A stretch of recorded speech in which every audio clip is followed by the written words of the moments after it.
Ottawa, a United Nations housing watchdog, is taking the federal Liberals to task over what she sees as the government's about-face on a promise to put a human rights lens on its housing strategy. In a scathing letter, Lalani Farha, the UN Special Rapporteur on the right to housing, says her support for the strategy is waning, based on indications that the Liberals may not recognize the right to housing in forthcoming legislation to enshrine the 10-year, $40 billion program into law. United Nations human rights experts Lalani Farha and Katerina de Albuquerque listened to questions during a news conference in Detroit in 2014. Farha, a United Nations housing watchdog, is taking the Liberals to task over what she sees as the government's about-face on a promise to put a human rights lens on its housing strategy. Paul Sancia, the Associated Press, a Liberal point man on the housing file, told the Commons last week that the government didn't want to declare a right that creates a belief that people can prosecute their way into housing, and that they need landlords, not lawyers.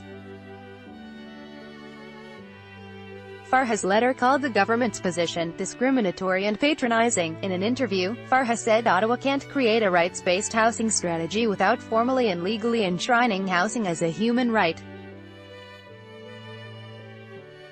Article continued below. At a time when human rights are so fragile around the world, with populist governments reacting against the multilateral human rights system, I would think the Government of Canada, which stands apart, would do everything it could to embrace human rights, said Farha, who also heads the group Canada Without Poverty. Instead of embracing the recommendation and the right to housing, the government seems to be recoiling from it, a spokesman for Social Development Minister Jean-Yves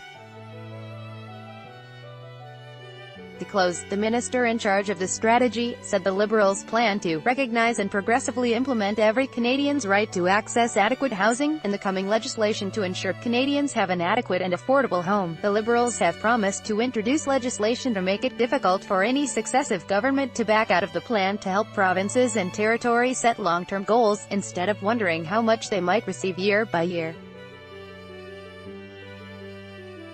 Farha's letter is aimed at putting pressure on the government as it spends the summer working on a bill that would also create a federal watchdog to track progress and identify systemic issues in the housing system.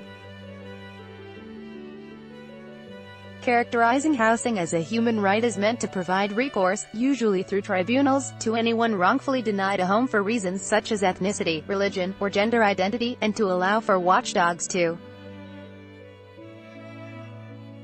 conduct reviews to remove systemic barriers to housing. It's never been proposed as a charter amendment, or as a court to correct individual grievances.